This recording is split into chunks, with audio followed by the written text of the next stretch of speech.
TradFi and institutions and sophisticated capital is obviously coming on chain. And I'm very excited about the private credit stuff. And vault management curation is getting more sophisticated. And then legacy DeFi is also upgrading. We're seeing Morpho V2, Fluid V2, Pendle Boros, Aave V4. Both ETH and Solana are the only two L1 assets that have at least been able to sustain some sort of monetary premium over the years. Virtuous flywheel in the sense that like 25% of our protocol revenue goes towards DEX liquidity. So the more borrowers there are paying like a fair interest rate, the more money we have to incentivize DEX liquidity. Everybody has an incentive to just use the biggest protocol of them all and not any of the new forks. Or is there anything in terms of novel mechanisms or novel incentives that the forks introduce? We do think deeply about how can this protocol survive in the long run without like a token emission or some sort of point system. And I think the Liquidy V2 mechanism has a path towards that.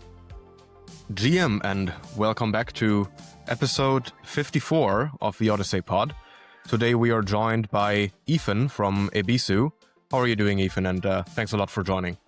Yeah, good. I'm doing good. Thanks for having me, Max.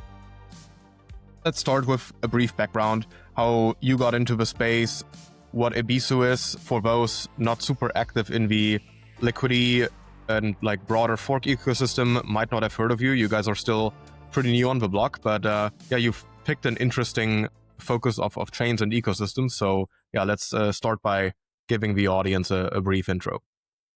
For sure. So I'm Ethan, one of the core contributors to Ebisu Finance. Ebisu is a multi-chain CDP protocol. It lets users borrow the protocol's stablecoin EBUSD against our collateral at a fixed rate, user set fixed rate. So this lends itself well to yield-bearing stablecoin looping strategies, and then just like general dollar-denominated like borrowing. Yeah, you can think of it like a fixed rate variable duration loan, which is I think like a unique offering in DeFi. Yeah, we launched in the summer on Ethereum mainnet and recently deployed on Plasma. And yeah, the collateral that we support is like all blue chip ETH or BTC derivatives and yield-bearing stablecoins like Athena, CAP, USDAI, and Sierra. Yeah, before this, I was working in crypto since 2020. I was like a venture scout at Draper Associates, which is like a Silicon Valley VC. I led a crypto deal there in a company that I later worked at for 3 years. And at that company, I was like a BD for 1.5 years and then a product manager. And ended up building like an airdrop distribution tool that has gotten like pretty significant traction across the ecosystem today. And yeah, throughout that process, I've always been using DeFi, and in around 2023, decided to make the jump to leave that company and start Ebisu. Nice. Just out of curiosity, what type of airdrop distribution tool were you building back then? Back last year, that was also kind of something that I was working on with another company back then. Yeah, it's called tokentable.xyz, similar to like Liquify, Magna. I think these tools is like kind of like a BD game, but this tool is now used by all of like the Binance Labs Accelerator portfolio companies. It was used by like Starknet, Zeta Chain, Kaito, Dogs, like a big airdrop, like the biggest airdrop on Ton. I don't know. So it had pretty good adoption, but the team I worked for had a pretty good BD team. I was mainly working on the product side. So smart contract specs and then user experience, custom claiming dashboards, these kind of things. So it was more akin to like Web 2 product management. So it was less on the kind of product innovation, novel incentive mechanisms. It was more trying to kind of standardize the workflows behind airdrops and more of a BD game. Yeah, exactly. Like what do the projects want? What do the claimers want? And how can we build the best product for both of those users? And then user interviews, all that stuff. But those skills apply definitely in DeFi. But I think what helped more in DeFi was just being like an active user, active participant, and keeping track of like all the latest research. Yeah. I also think that the airdrop landscape has changed quite significantly. I mean, the way airdrops were formed back in 2024 was much different before points became very mainstream, and it is now more people try to make napkin math calculations, and it's more or less a form and dump game.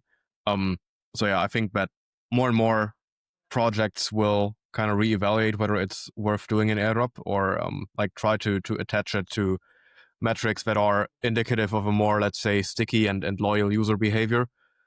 I mean, on the other hand, it's very hard to build a crypto product that is actually worth using for the long run. So I think on the product side, we still have to innovate quite a bit, because while technically they are very well working products and there's a bunch of them out there now, even compared to 2 or 3 years ago, there's still basically the asymmetric return of DeFi, and the incentive for most people to participate is subsidized by points speculation.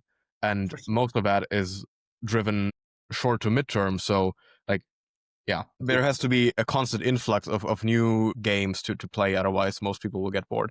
But yeah, how did you end up building a Liquity V2 fork? I think I've seen a dashboard of the Liquity V2 forks, and there's like a dozen or 2 dozen out there. So it, on the surface, appears to be a quite crowded space. So Mhm. what edge did you see there, and how does Ebisu maybe differ a little bit from the other forks? Yeah, so I think it piggybacks nicely off this points topic where initially we saw eigenlayer and restaking as one of like the first points programs, and we wanted to build a protocol for leveraged restaking farming. So the idea was that the points are going to pay off in the short run, and in the long run, these restaking layers will provide outsized yield to like ETH and BTC holders through and USD as well, holders through these like AVS rewards. We wanted to build like a leverage farming protocol specifically for restaking. We saw like Prisma, which is like Liquity V1 unfriendly fork, have some relative success before they got exploited in 2023, and then we kind of thought that like liquid restaking collateral is the next evolution. Um, Eventually, we realized like after studying a bit that the interest rate mechanism for Liquidity V1 is a bit broken. Like if you're always having like zero if you have 0% interest loans, or if you even like Prisma, if you have or like My Finance or any of these stablecoin CDPs that have a like team set interest rate, you have the issue of just like not having the proper rate based on the market conditions. People will mint and dump your stablecoin for other stablecoins to do like rate arbitrage, carry trade, and it's just not an good experience for borrowers if there's like constant depeg. And in liquidity mechanism, there's redemption, which is like in V1 was not pleasant for users. So we heard so yeah, after we started Ebisu, looking at this rate problem, we saw Liquidity V2 was this like seemingly amazing solution to this problem of like how do you set the rate for a loan without the team intervening? Like how do you let the market participants decide what the cost of capital should be to borrow? It's not only looking at the protocol's internal health, but also looking at the prevailing rates across DeFi. And it's like, without creating like a direct integration between all these protocols, how can you create a system that self-regulates rate? So Liquidity V2 provides a really elegant solution in the form of user set rates. And then since then, we've been working on the Liquidity V2 deployments as our first product. But I think you look at some other protocols who have used Liquidity V2 tech stack, like they're expanding to other stuff, and we have similar aspirations. So that's the story. And one quick point is like we do think deeply about how can this protocol survive in the long run without like a token emission or some sort of point system. And I think the Liquidity V2 mechanism has a path towards that, which is why we've been like trying to build it as well. Like we saw that a clear path towards credit issuance at a fair market rate, or even I think in the end state, the Liquidity V2 mechanism can provide a borrow rate lower than the prevailing market rate if the stablecoin is like having adoption outside of the system. So we can talk more about that. But yeah, I think in the long run, the goal is to create a protocol that you can sustainably borrow dollars against crypto at a rate that's cheaper than the market. I think that's like the goal for these kind of protocols. Yeah, let's dive deeper into the resilience and the sustainability of the Liquidity and Ebisu model versus other borrowing lending, and maybe if you want to expand on DeFi at large, other protocols. So what do you think that these other protocols are missing that it is making a constant inflow of incentives, or just a general kind of asymmetric risk appetite a requirement for them to sustain?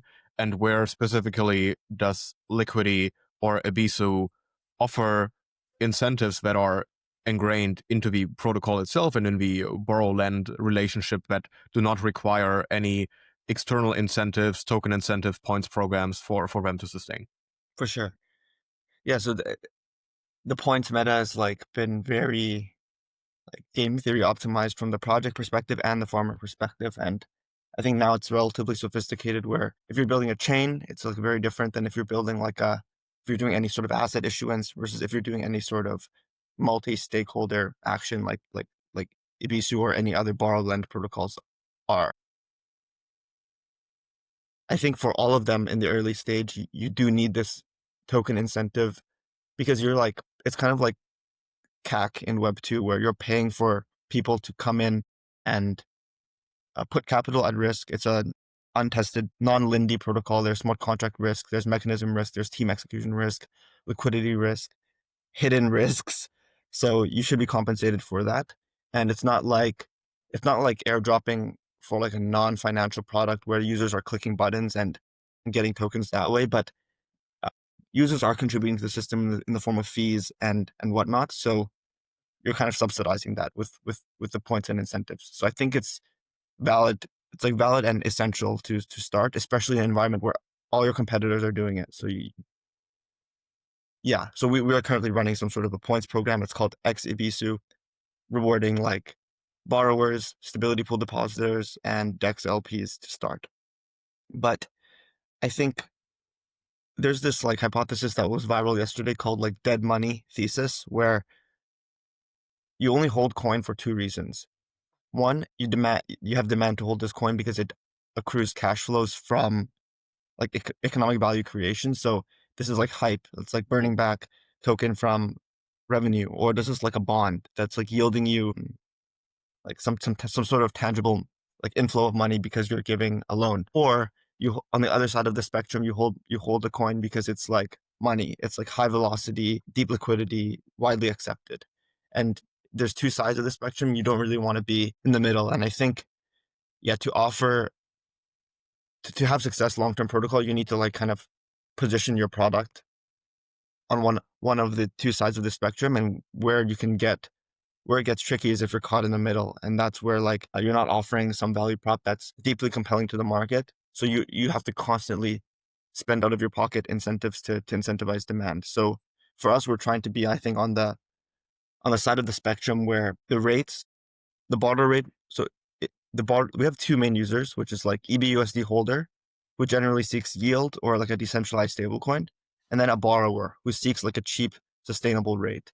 So our goal is to offer like both borrowers and earners, like EBUSD holders, like the best rates that we possibly can, and like the system is designed to do that. So I guess I can get into the mechanism, but Sure. Let's dive deeper into that. so it's a user set fixed rate. Also, feel free to screen share if you want to walk the audience through the application. Yeah, sure. So yeah, it's a user set fixed rate variable duration loan. So it's a little bit a mouthful, but I think, yeah, it's a good idea to just walk through this and we can see. This is like the borrow page. You can borrow against all these different collaterals. You're borrowing EBUSD against them. And yeah, what would that look like? So let's say I want to enter like a leverage looping position against SUSDE. So I would want to do this if like the SUSD yield is higher than the prevailing borrow rate on Ebisu. So what I can do is I can input the SUSDE collateral, choose how much debt I want to borrow against it, and here I'm setting my own interest rate. So whenever you think, oh, I can set my own rate, the first thought is like, why not set it to 0? So like we touched on earlier, if the protocol is issuing debt, like issuing the stablecoin at a too much, meaning the rate is too low, the supply issuance is too high, it's going to lead to oversupply in the market, depegging the stablecoin. So we have a mechanism called redemption where arbitrageurs can buy the stablecoin at a discount and redeem it for $1 worth of collateral, creating an incentive to buy the stablecoin whenever it's at a depeg, pushing the peg back up. So the implicit assumption there is that people will supply collateral, mint EBUSD against it, but then also they will sell or swap part of that EBUSD for other stuff to like continue DeFi farming with their loan. So that would essentially push EBUSD under peg, which then triggers the redemption mechanism, right? Or like, Correct. where does the assumption come from that EBUSD would lose the peg in whatever scenario? I see. So this example is about like, how can you let users set their own rate? Like, of course, the borrower has incentive to set it to 0. So what happens if everyone sets it to 0? Because the system allows that. How can this protocol survive if everyone is setting the rates towards like, so for stablecoins, the minimum rate is 1.5, and then for non-dollar denominated assets, the minimum rate is 0.5. So if everyone sets a minimum rate, what happens? The rate is too low, the issuance is too high, supply is greater than demand, because there's more people, there's more EBUSD in circulation versus like demand to actually buy it and hold it. So this redemption happens. It's DPEG is signaling to the protocol the rate is too low. Like people are not paying enough to issue this coin, and it's coming in circulation in too high of quantity. So redemption can be thought of like forced constriction of the supply, because people come, they buy EBUSD, and then they redeem it, they burn it, reducing the supply, pushing the peg back up, and the redeemer gets $1 of collateral back. So if I bought it for 98 cents and I get $1 of collateral back, I'm profiting 2 cents. And on sides, there's bots that do this all day. So how does this affect borrowers, and where does this collateral from redemption come from? So the collateral from redemption come from the borrower who pays the lowest rate. This means that, let's say I'm borrowing 1,000 EBUSD against my SUSDE. If I got redeemed, meaning like my rate was too low, let's say I got redeemed for 1,000 EBUSD worth. So 1,000 EBUSD depegged, someone bought it up, they redeemed. It would be as if my loan was force repaid. So I didn't lose money. It's not like bad, like liquidation, but my debt would be canceled to 0 because I had 1,000 debt. It's now 0. But my collateral value, which let's say was 2,000, is reduced as well. So instead of having 2,000 worth of SUSDE to withdraw, I only have 1,000 because my debt was canceled proportionately. So it can be thought of like people, if ADL. they still offer EBUSD to, for example, buy a Pendle PT, it's not that the Pendle PT or that like anything would disappear from their wallet, but essentially their collateral gets reduced relative to whatever value has been getting redeemed, right? Correct. The collateral is reduced, and that debt that they previously had to repay, because like what they would do is they would wait till the Pendle maturity happens, they would unwind their Pendle position, and they would take some profit, but they would also, their principal would be needed to be swapped back to EBUSD to repay. But now they'd have no longer any obligation to repay. So it's not bad if you're borrowing against yield-bearing stablecoins. It's less pleasant if you're borrowing against like a ETH or gold or something that you want directional exposure to. Yeah. But still, you don't net, you don't lose. It can be thought of like friendly AEL. Like system says, okay, your rate is too low, sir. Too much issuance is happening. We're going to force repay your loan. You don't lose money. But now the average rate of the system rises because all of those loans that were at too low of a rate have now been slowly picked out. And then the system is able to come to equilibrium, like what actually is the fair rate. And we have like a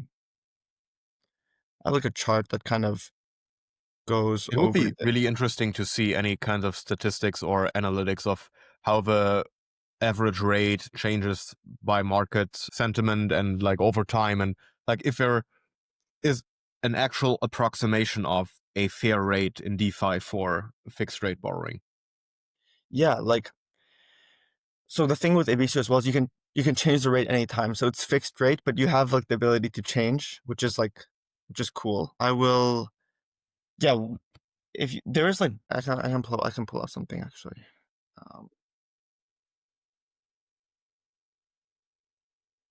Because I think right now, like the prevailing reference rate is like either like the Sky borrow rate or like the Aave USD borrow rate.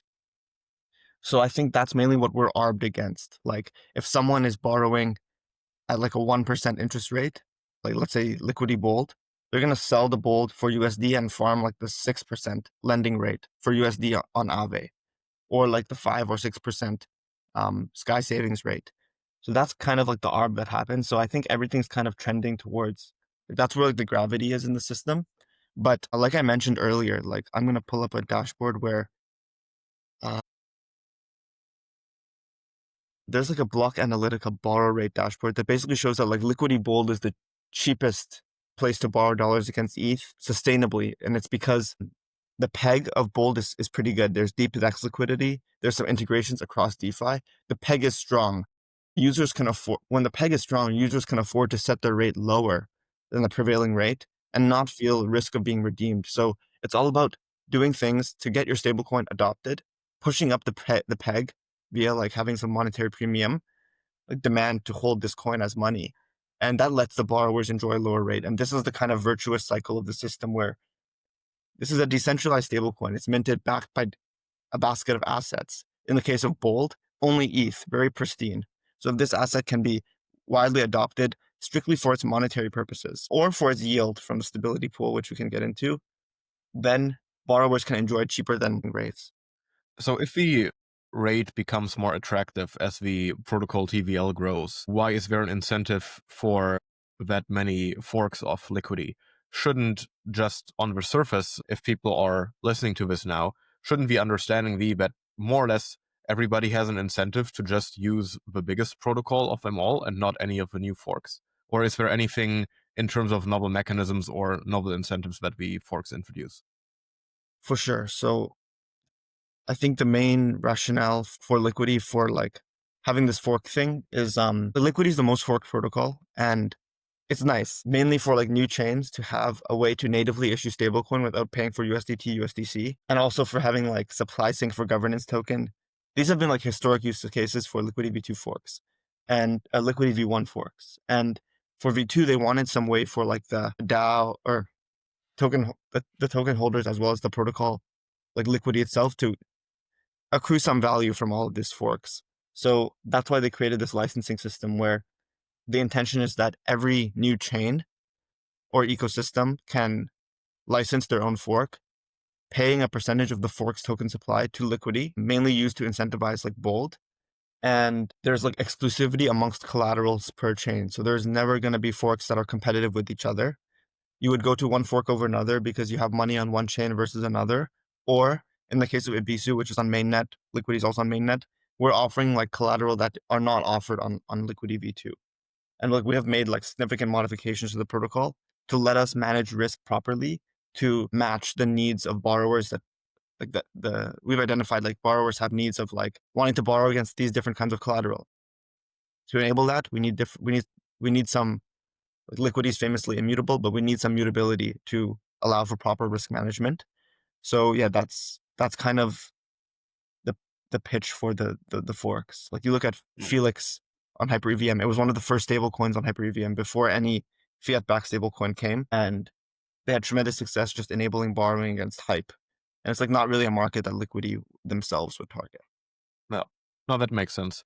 Why do you think that in this case, Liquidity and its forks are not the largest issuer of stablecoins in DeFi? Like, shouldn't they, if everybody has an interest in like being able to borrow and mint at a very low rate, also the rate not being variable but fixed instead, shouldn't it be larger than, for example, Sky, or also maybe eat more into the market share of some of these centralized stables? Why do you think that these other ones are still quite dominant? Mhm. Okay, I finally pulled up these tabs. I'll quickly share some stats, and then this is like a great question. But so here is the stats for borrow rate. Like you're gonna see like Bold is the lowest. This is stats for dollar borrow rates, stablecoin borrow rates across DeFi. So currently, like yeah, it's around 5% to borrow on Aave. Some more markets offer a bit cheaper, but then Bold is the cheapest.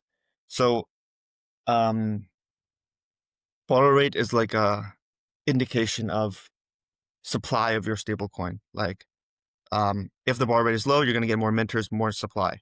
But then the other side is like, if you have too much supply, it depegs. How can you maintain a low rate? It's if the peg is strong. Peg is strong come from demand to hold the stable coin. So um, that's like that. Therein lies the problem of like why these protocols are still having trouble to grow. Like the whole pitch is like there's like these stability pools which earn 75% of the protocol's interest revenue as yield. So you can see on Ebisu, like we have some what do you call it, opportunities here because it's a relatively new protocol. Stability pools haven't got that much attention. So there's not much deposit. So that 75% of interest is actually amplified to like a pretty competitive APR. But um, that's just one source of demand. And um, like something like DAI or other stablecoins. So let's first compare like with asset-backed stablecoins. Something like DAI has like deep liquidity. There's a dead DAI supply, meaning like all this DAI that is like being held but forgotten about. Deep DEX liquidity, deep integrations, and then they have this like Spark, like and all these stars, which kind of act as like sub banks under the Fed bank, which let them do like liquidity provisioning, yield farming, and it's turned into like a whole treasury management game. And this whole game is played essentially just to drive demand towards DAI or USDS and SUSTS. And I think these systems are all demand constrained.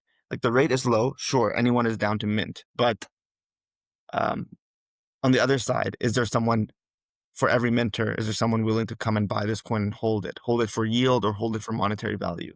And I think the answer is 99 cases out of 100.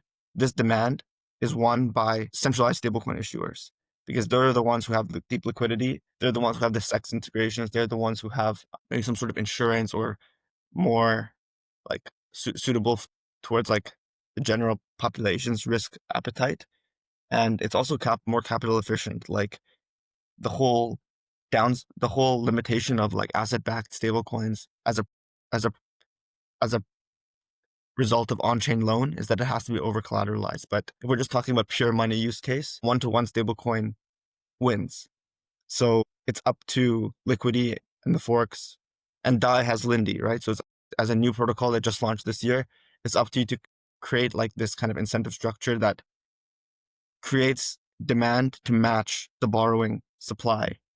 And yeah, that's a hard game. Liquity is trying to solve it by having these forks. Like if you're gonna have all these 20 forks airdropping bold holders, that creates demand for bold.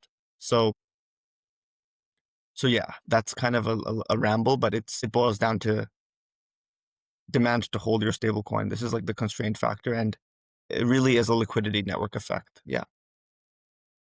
Could you dive a little deeper into the differentiation between these pooled lending models that you see on Aave and Morpho and Euler? Yeah, feel free to also apply the differentiation on the sort of liquidity crisis DeFi has experienced last month. So what are the advantages, what are the disadvantages, and how does the risk management and risk structure differ?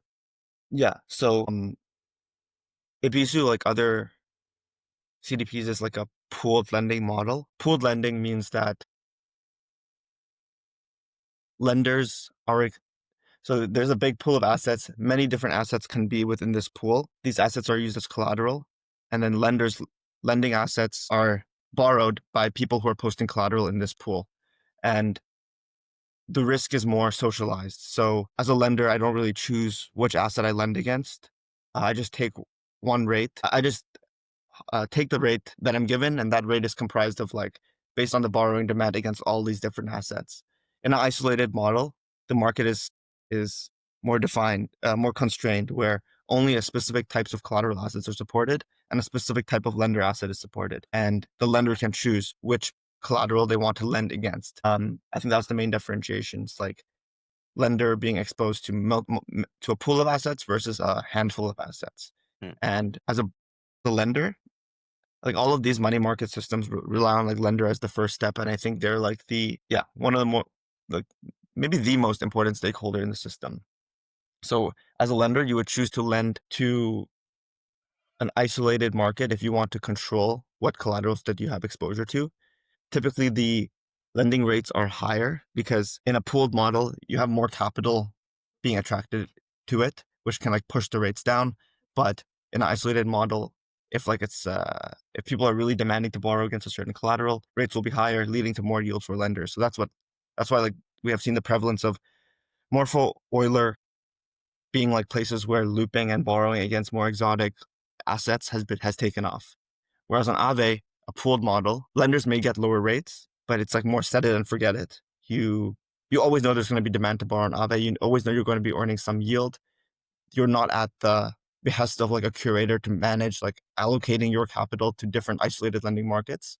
So it's like set it, forget it. And as a borrower, you enjoy the benefit of cheaper interest rates as a function of more liquidity being lent towards this pool. And as a borrower, the downside is like you may not be able to borrow against that exotic collateral that you want to, because it's a pooled lending model, and the whoever's managing this market, again in the case of Aave, is doing it like only supporting like blue chip assets and supporting exotic assets with very low debt caps, because risk is socialized. So if a collateral goes bad, that bad debt is socialized amongst like all the lenders who lent against it, and it would just break the trust that the system is built upon. So Ebisu is similar, like EBUSD, which is like the asset that lenders quote unquote supply to the market by holding EBUSD, exposed to the risk of all the different collaterals. So yeah, it's a lending risk manager's job to parameterize these markets such that it's managing risk properly. So setting correct LTVs, setting correct debt caps. You don't want too much of the stablecoin to be backed by one asset. Setting like parameters like minimum rate. We have all of these parameters mutable in Ebisu just so we can manage the rate properly, the risk properly, but made sure not to like make something. We made sure not to give like the administrative multi-sig control over things that it doesn't need to have control over from a risk standpoint. So it was a bit of a ramble, but that's kind of the differences how I see them. Nice. Do you think that curators and like the whole risk curator vault type of people is Ebisu interesting for them to use? And could you imagine a path forward where they are also able to lend or like to borrow against the receipt tokens of their vault, as many of them did on Euler and Morpho? Yeah, so I think there's two kinds. I'm gonna try to be more concise, but I think there's two kinds of curators. There's lending market curators like Aave Morpho, Euler Morpho, who have like an earn vault essentially. They do BD to attract deposits, let's say like USDC earn, and then they manage how much of this vault deposit they lend to BTC market, ETH market, PT market, and that's the role of the curator. It's like managing utilization and managing like taking into account utilization, risk, collateral risk, rate, interest rate, like lending rate, and then allocating their vault to these markets. That's one kind of curator. The other kind of curator is like a yield vault curator. So this is a curator who says, hey, deposit in my vault and then we're going to earn you yield. Like this, like DeFi Liquid, the Upshift vaults, the Midas vaults, the Stream Finances of the world. And this curator's job is to basically like, it's like mini hedge fund. And there's different vault protocols out there with different trade-offs, but like the ones that I like all like limit the power of the curator to like a specific set of whitelisted protocols. It's all very transparent. Like I think something like iTor is very good in this regard. We just had Darren on the pod a few weeks ago. Yeah, huge fan of what they're building. So Ebisu is more interesting to the second kind of curator, where if you're managing like we have two vaults live right now that are allocating to Ebisu DEX pools. So there's like a Lagoon vault by a community member, and then there's like an Upshift vault by ClearStar. So ClearStar is managing this Upshift vault. It allocates stablecoins across different stablecoin yield opportunities, and they've identified like EBUSD DEX pool to be one of them. So it helps us. We get DEX liquidity. It helps them. They get stablecoin dollar denominated yields. We're also launching our own vaults using iPor soon that enable like leverage looping. So the curator for this vault is like Sentinel. It's like they're out of Impossible Finance. They're going to come to Ebisu to basically leverage up on yield-bearing stablecoins like CAP at a cheap interest rate. So the way this vault work is, it would be like instead of like a LP or like a EBUSD holder, it would be a borrower. It would be entering leverage looping position. CAP like STC USD earns 15%, our borrow rate is 5%. So every loop you profit 10% carry. And then if the looping is like having too much size relative to the circulating supply of EBUSD, we're going to have a depeg. And then in that case, that curator we have like a fallback mechanism to like loop on Morpho in the meantime while the EBUSD peg recovers. Morpho has like a 8% borrow rate on cap. So it's like 3% difference. So you're losing money more borrowing on Morpho. But Curator makes that decision to go to that fallback market. And once the peg is better at Ebisu, it reallocates towards the cheaper rate venue. So that's how Curators, I imagine, mainly use us. It's like as a yield source, as a leverage source for cheap leverage. Curator vault tokens as collateral. Like, so our stance on collateral is like the collateral should be something that has the chance to be here in the next like 5-10 years. We can remove collateral, but it's like a messy process. It leaves some tech debt. So we would rather support like things that are blue chip, which is why we haven't supported governance tokens or like super exotic yield-bearing stablecoins, despite there being demand. But we do have this idea for like supporting PT tokens via a vault mechanism. So you would deposit in a vault, it would allocate to Athena PTs, it would auto roll over the PTs, and you would borrow against the vault. So maybe like an Infinify style type of collateral? Yeah, exactly. Exactly like Infinify in the sense that for this kind of PT collateral, there should be some sort of duration tranching, because if you have like permissionless going in and out of the strategy, like it can result in like some losses through slippage. So or like getting out of the PT at the wrong time. So something like Infinify for sure it's interesting, but yeah, it requires more hands-on management, which is why that this would be wrapped into a vault. The collateral would not be the naked PT, but it would be a vault. Maybe to pivot topics a little bit. So there is a bunch of chains you could have chosen to launch on. Of course, ETH mainnet base is quite relevant. Arbitrum is still around. Of course, you have all of the other L2s, but they have declined a bit in differentiators and activities over the past 12 to 18 months. And you picked Plasma. So Plasma launched, I think it was 2 months ago, roughly, and had a bunch of kind of, pre-TVL commitments, etc., was very hyped because of the association with Tether. I've personally also tried to farm it quite a bit and been cheering towards Plasma being successful.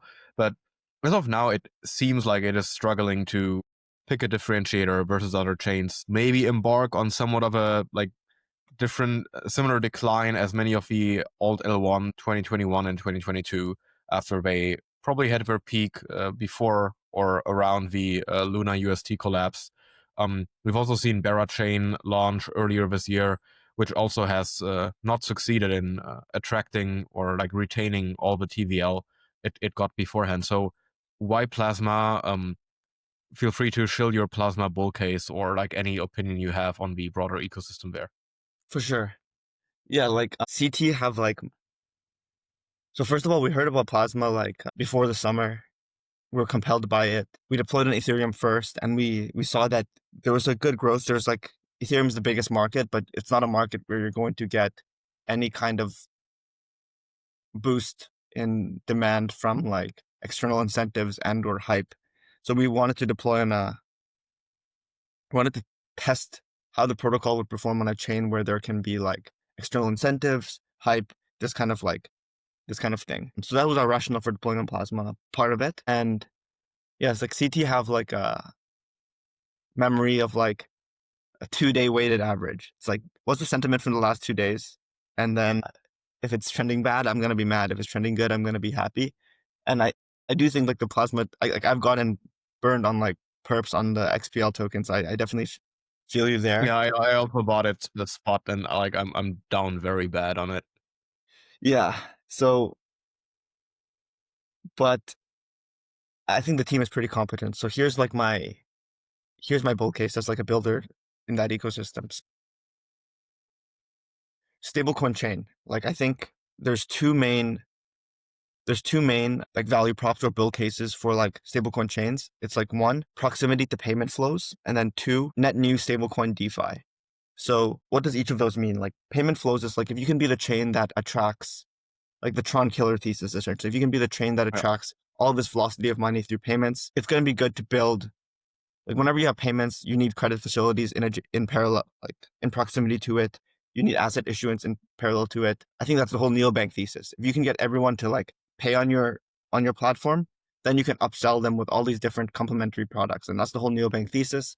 And like Plasma's infrastructure lends itself towards proximity to payment flows. And I think you can see they're already like the top chain for sex to sex stablecoin transfer, because it's like zero fee USDT transfer plus like deep stablecoin liquidity. So that's the first thing. And the second thing is stablecoin DeFi.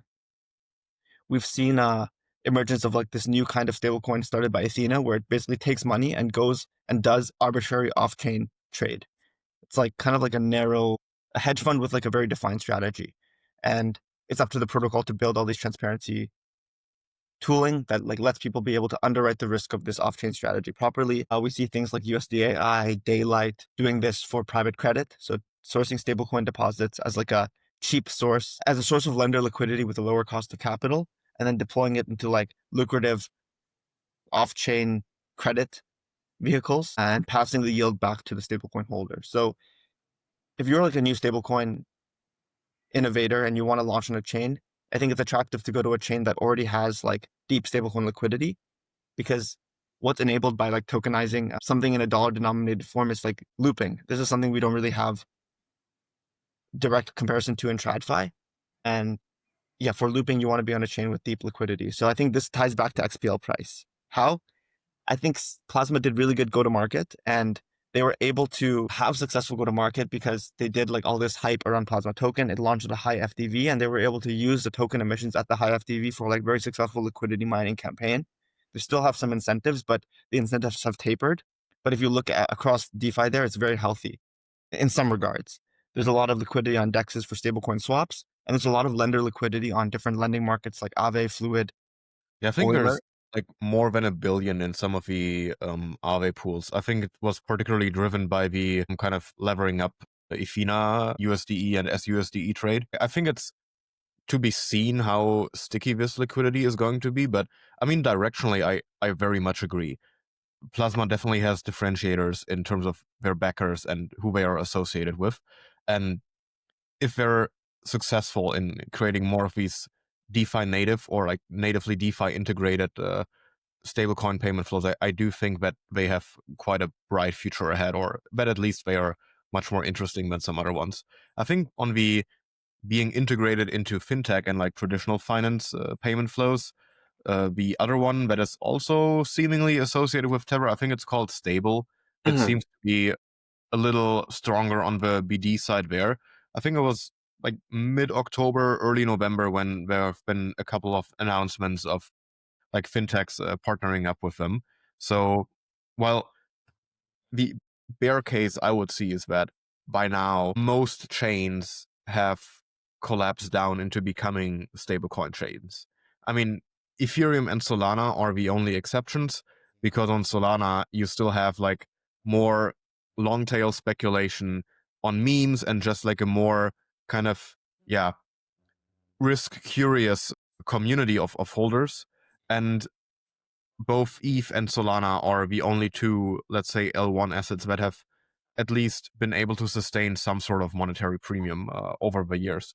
Also with ETH, that is obviously on a much larger scale than for Solana, because they have a much more established holder base where many people view ETH as the proxy bet on just the adoption of crypto technology at large. So yeah, I'm curious just to see how that is going to go forward. Yeah. If we look, like institutions are tokenizing on Ethereum, Ethereum's like the most credibly neutral, bulletproof chain. But I do see the case for having a chain that's new to go and actively do BD, to like get specific kind of asset issuer to come on their chain. So I think Plasma's focused on this private credit kind of asset. Like if you look at their, like you said, they bootstrapped their Aave through the SUSDE and USD Athena PT looping stuff.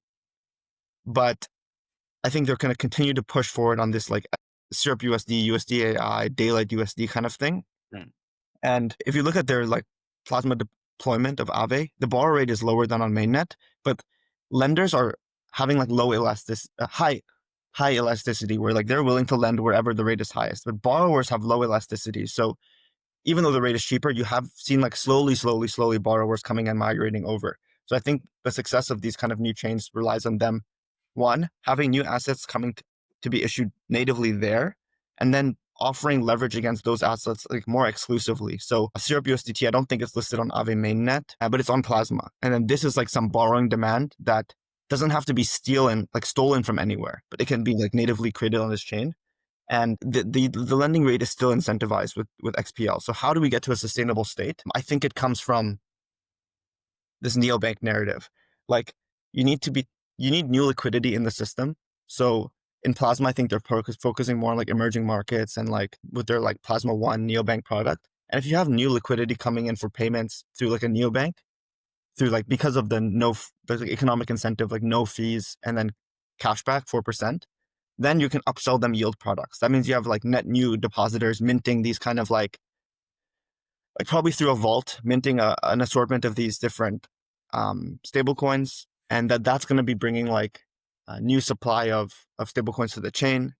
And then maybe they're going to be like some managed looping strategies or even just like lending towards Aave. So like if there's like a neobank vault that lends to Aave, then that now like a crypto native or sophisticated actor who's interested in one of these new private credit stablecoins only on Plasma has like cheap liquidity to borrow against. So that's like how I view like them growing out of this initial bootstrapping phase into like a sustainable phase of like you can really attract real users who are going to put money into this neobank product that lends towards all of DeFi and creating sustainably lower rates and favorable environment for like sophisticated actors. But there's a lot of contingencies that this plan relies on. And obviously, like you mentioned, there's a lot of competitors. I think Stable is like targeting more US institution and like JP Morgan stablecoin, all of these chains, all of these institutions are going to have stablecoins. Stable is targeting that, integrating into payment processors, payment service providers. So it's a different approach. And then we have like Klarna. I don't know if you saw yesterday, have this like stablecoin on Arc. So which is by Stripe. So it's super competitive. But I think Plasma's angle is retail. Let's see how it goes. No, I think the neobank angle is quite interesting. I mean, it's not without competition. I think EtherFi is sort of leading the charge there right now on the application layer, and I think they are doing quite a good job. We had them on the pod. I think it was in August or September, and I mean, Mantle also trying to compete. I mean, they have the advantage of like an existing distribution funnel associated with Bybit, the centralized exchange. But I think for the like, if you want to be on a chain level and like deeply integrated into DeFi, I think it's probably EtherFi or Plasma that you're eyeing right now. But yeah, are there any like plans for the rest of 2025 in terms of feature launch, what your current growth strategy is looking like? I mean, you're still very early stage, so like you have, I mean, you still have the challenge of establishing yourself, but you also have the opportunity to view things more from a blank slate. So how do you target growth right now? And yeah, what are the plans for the months coming forward? Yeah. So first priority is like growing EBUSD DEX liquidity. We had like a pretty big outflows over the last month. So we're trying to get those the DEX liquidity deeper. This is the first priority because we talked about earlier, borrowers only have like a nice time if the peg is strong, liquidity is thick. So we're doing like the curve convex bribing, similarly on Plasma, just opening pools on different dexes to basically just grow liquidity, incentivize it with points, incentivize it with cash bribes, incentivize it with through like working with liquidity partners. Second step is once we have liquidity, like other growth levers, like adding new collateral, creating vaults that do managed looping strategies, like one-click looping of like CAP, STC, USD, for example, and making EBUSD cross-chain through layer 0. These are all things that we have ready to ship that are going to have more impact on growth once there's deeper liquidity. So that's mainly the plan. And I think it's like a virtuous flywheel in the sense that like 25% of our protocol revenue goes towards DEX liquidity. So the more borrowers there are paying like a fair interest rate, the more money we have to incentivize DEX liquidity, and it grows like favorably. So the hope is that like as we continue to add more collateral that we deem to be blue chip, but also having like high demand from the market. Something like neutral, I think, is interesting. Um, Daylight when they launch the Klarna stablecoin, even if it's on another chain and providing it fits the risk framework, that should bring borrower demand, which lets the protocol generate interest, which lets us throw more revenue back at EBUSD to incentivize that demand. So this is like the flywheel that I see, but yeah, we're still very much so in the initial bootstrapping phases. Very nice. We're about to hit the hour, so are there any last comments you'd like to make, or where can people find you and follow Ebisu, or yeah, any shout out? Yeah, I think yeah, we covered a lot. Overall, very optimistic towards the next year of DeFi. TradFi and institutions and sophisticated capital is obviously coming on chain, and more sophisticated protocols that's are built to service their needs are coming live. On the asset issuer side, I think I'm very excited about the private credit stuff, and vault management curation is getting more sophisticated. And then legacy DeFi is also upgrading. We're seeing Morpho V2, Fluid V2, Pendle Boros, Aave V4. Much of the incumbents also upgrading. So I think it's a very interesting time for DeFi. Yeah, I think we're gonna continue to try to like play our part in that. So you can follow Ebisu on Twitter, and then my Twitter is like Ebisu Ethan. But yeah, I thank you, Max, for having me today. Of course, I think that was a very nice and optimistic point to end on. So thanks again for coming on, and yeah, make sure to check out Ebisu, especially if you're actively forming Plasma, which I think quite a few in the audience are still doing. Yeah, thanks. Have a good one.